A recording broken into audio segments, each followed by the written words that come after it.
요리를 좋아합니다. 요리를 하면서 가장 어렵다고 느끼는 한 가지가 있습니다. 간 맞추기입니다. 재료가 아무리 좋아도 요리 과정에서 정말 정성스럽게 만들어도 마지막에 간이 맞지 않으면 음식은 미완입니다. 우리는 스테이크를 먹을 때 고기를 기억하지 고기에 소금이 얼마나 들어갔는지를 묻지 않습니다. 그러기에 마지막에 꼭 간을 확인해야 합니다.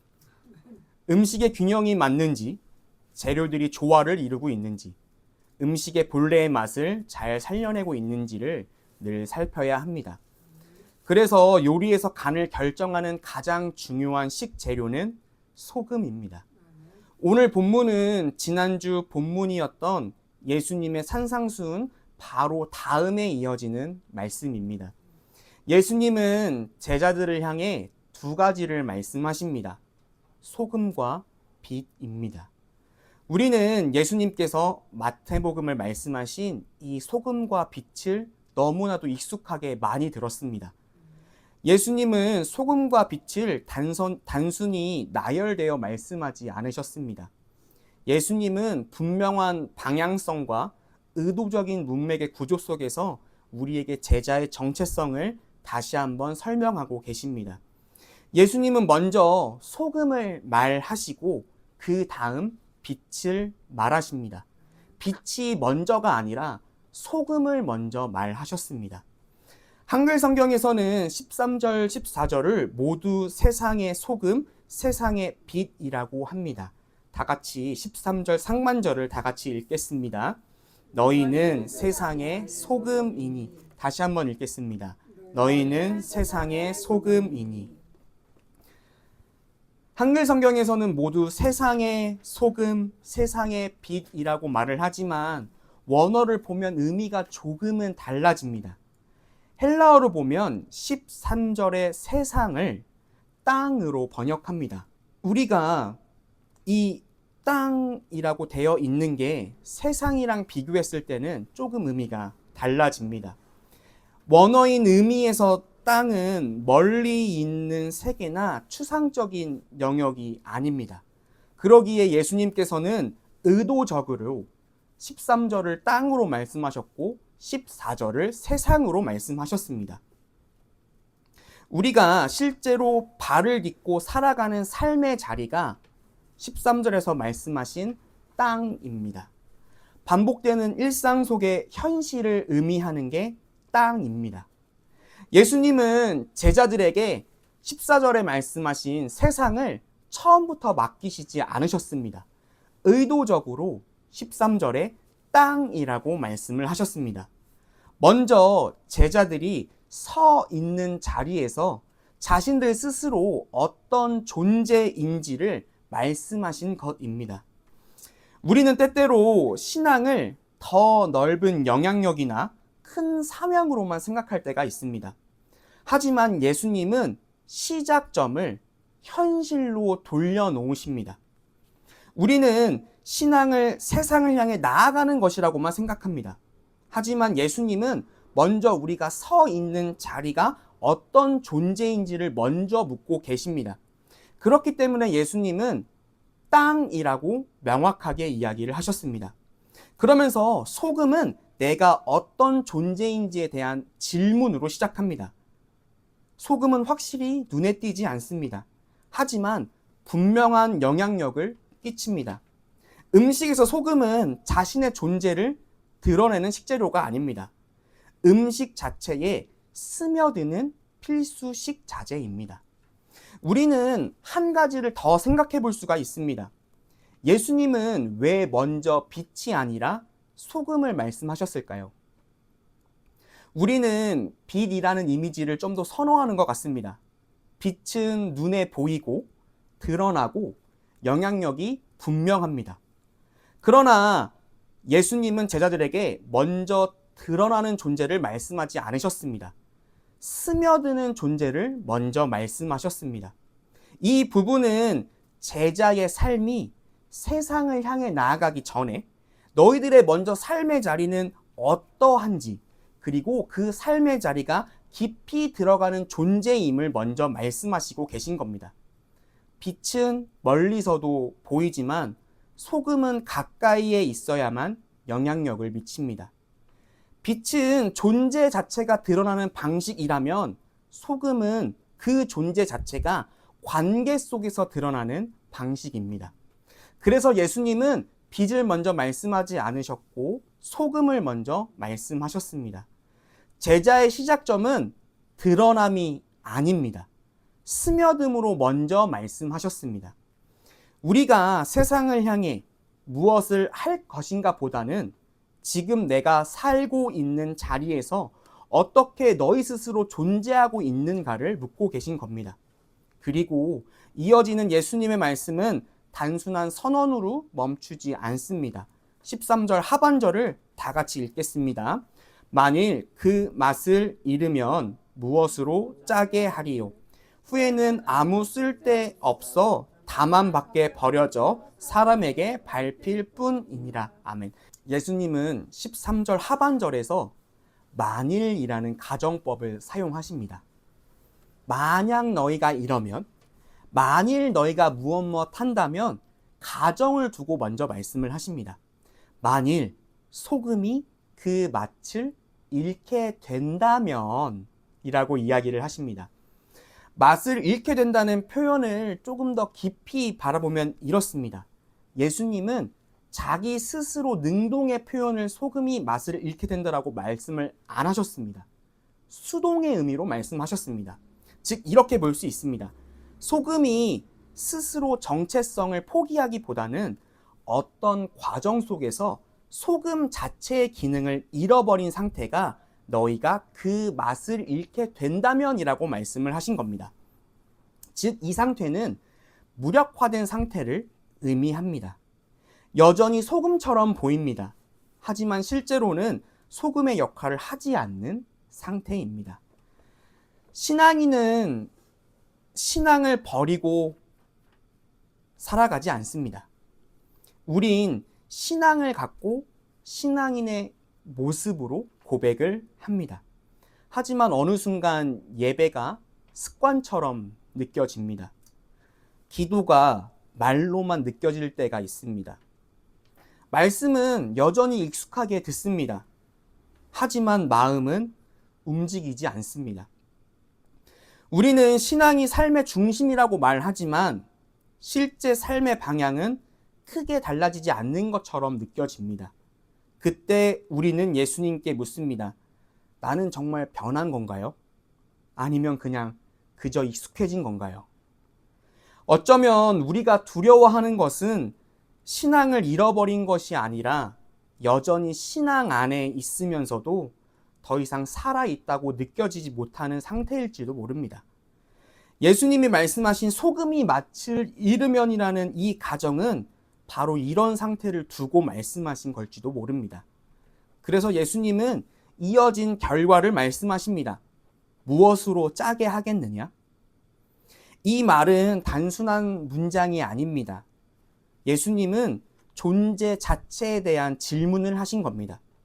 이 질문은 소금이 소금으로 작용하지 않는다면 대체 다른 무엇으로 대체할 수 있느냐를 의미합니다. 예수님의 제자의 정체성을 다른 것으로 대신할 수 없다고 말씀하시는 겁니다. 예수님은 그 제자의 정체성이 그 자체 고유로 존재임을 강조하십니다. 우리는 존재 자체를 잃어버리지는 않지만 존재가 무기력해질 수는 있습니다. 이것이 예수님이 말하신 소금의 가정과 대답입니다.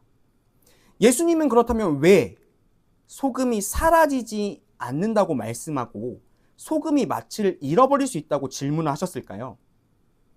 이것은 제자의 정체성이 쉽게 사라지는 것이 아닙니다. 익숙해져 버린 나머지 무력해질 수 있다는 사실을 말하시는 겁니다. 우리는 신앙을 잃어버리는 것을 두려워합니다. 하지만 더 위험한 것은 우리 삶 속에서 이런 질문을 만들지 못하는 상태일 겁니다. 여전히 같은 신앙의 언어를 사용하고 같은 자리에서 예배하고 같은 신앙을 고백하지만 그 신앙은 더 이상 우리를 흔들지 않는 순간으로 찾아올 수 있습니다. 그래서 예수님은 제자들에게 경고하십니다. 존재가 사라지는 것이 아니라 존재가 무뎌질 수 있기 때문입니다. 바로 그 지점에 예수님은 다시 한번 정체성을 선언하시는 빛의 이야기를 하십니다. 14절 상반절을 다 같이 읽겠습니다. 너희는 세상의 빛이라. 다시 한번 읽겠습니다. 너희는 세상의 빛이라. 세상의 의미가 땅에서 의도적으로 세상으로 확장되었습니다. 땅에서 시작된 이야기가 점점점 커져 빛이라는 말씀에서는 더 큰 세상으로 의미를 말하십니다. 중요한 점은 여전히 순서가 바뀌지 않았다는 것입니다. 빛을 먼저 말씀하신 게 아니라 소금의 땅을 먼저 말씀하셨습니다. 세상은 땅에서 시작됩니다. 예수님은 먼저 현실 속 우리가 어떤 존재인가를 말씀하셨습니다.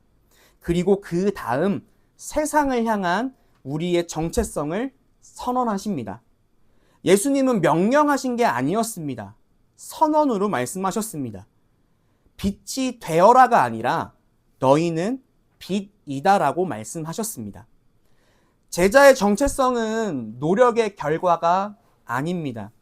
예수님의 제자는 예수님의 선언에서 시작됩니다. 빛은 숨겨질 수 없습니다. 빛이기 때문에 금방 드러납니다. 빛은 어떤 존재가 늘 드러나게 도와줍니다. 그래서 예수님은 소금을 말하실 때 가정과 경고로 말씀하셨다면 빛에서는 존재의 필요성을 강조하셨습니다. 제자가 무력해질 수는 있지만 동시에 숨겨질 수 없는 존재라고 말씀하시는 겁니다. 그리고 이 예수님이 말하신 14절은 원인과 결과로서 명령하십니다.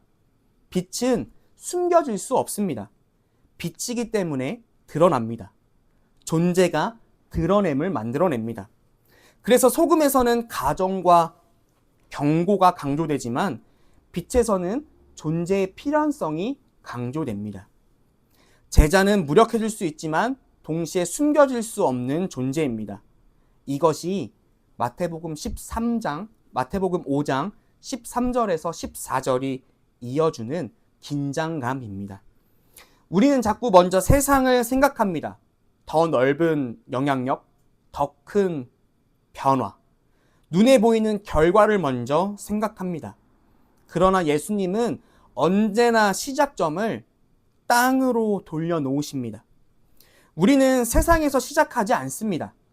우리는 먼저 땅에서 시작합니다. 지금 내가 서 있는 자리에서 과연 나는 어떤 존재로 살아가고 있는가? 세상을 향한 정체성으로 이어져 예수님은 말씀하신 것입니다. 그래서 오늘 본문은 우리에게 결론이기보다는 질문을 던집니다. 우리는 자꾸 세상을 향해 서 있으려고만 합니다. 하지만 예수님은 먼저 우리가 서 있는 땅을 바라보게 하십니다. 어쩌면 우리의 문제는 우리가 빛이 아닌 것이 아니라 소금으로 살아가는 자리에서 시작하지 않았기 때문일지도 모릅니다. 그렇다면 우리가 마주해야 할 질문은 바로 이것입니다. 나는 지금 세상을 향해 서 있습니까? 아니면 내가 서 있는 땅 위에, 그 자리 위에 서 있습니까? 이 시간 우리 다 함께 들은 말씀을 생각하면서 잠시 기도하고 하나님께 내 마음을 고백하는 시간을 가졌으면 좋겠습니다. 왜 예수님께서는 의도적으로 소금을 먼저 말하시고 빛을 말하셨는지, 그리고 왜 땅을 먼저 말하시고 세상을 말씀하셨는지, 혹은 내가 무기력하거나 좀 더 드러냄이 원한다면 나는 어떤 마음으로 살아가고 있는지, 예수님의 정체성, 예수님 제자의 정체성에 대해서 좀 더 생각하고 기도하는 시간을 가졌으면 좋겠습니다. 다 함께 기도하시겠습니다. 하나님, 예수님은 우리를 세상의 빛이라고 먼저 선언하시기 전에 우리가 서 있는 땅 위에서 소금으로 살아가라고 말씀하시는 주님 앞에 섭니다. 우리는 종종 드러나는 것을 먼저 꿈꾸며 살아왔습니다. 보여지는 변화와 눈에 띄는 열매를 기대하며 더 넓은 세상을 향해 나아가려 했습니다. 그러나 주님은 오늘도 우리를 멀리 보내시기 전에 우리가 서 있는 자리로 다시 돌려놓으십니다. 하나님, 우리가 드러나기 전에 스며드는 존재가 되게 하소서.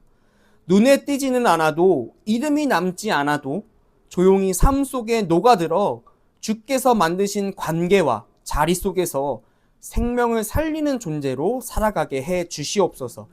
혹시 우리가 소금이라는 이름을 가지고 있으면서도 이미 익숙함 속에 머물러 더 이상 살아있는 맛을 잃어버린 것이 아닌지 주님 앞에서 우리를 돌아보게 해 주시옵소서. 신앙을 잃어버린 것이 아니라 살아있음의 떨림을 잃어버린 것은 아닌지, 말씀을 알고 있으면서도 그 말씀이 우리를 흔들지 않는 자리에 머물러 있지는 않은지 주님 앞에서 다시 질문하기를 원합니다. 하나님, 우리가 빛이 되려고 애쓰기 전에 이미 빛이라고 선언하신 주님의 음성을 기억하게 하시고, 드러나기 전에 먼저 스며드는 삶을 통해 주께서 비추시는 빛이 우리 삶 속에서 자연스럽게 드러나게 해 주시옵소서. 오늘도 우리가 세상을 먼저 바라보기보다 우리가 서 있는 땅을 먼저 바라보게 하시고, 지금 이 자리에는 어떤 존재로 살아가고 있는지를 묻게 해 주시옵소서. 우리의 삶이 크게 드러나지 않아도 조용히 세상을 살리는 소금이 되게 하시고, 숨길 수 없는 빛으로 주님의 은혜를 나타내게 해 주시옵소서. 예수 그리스도의 이름으로 기도합니다. 아멘.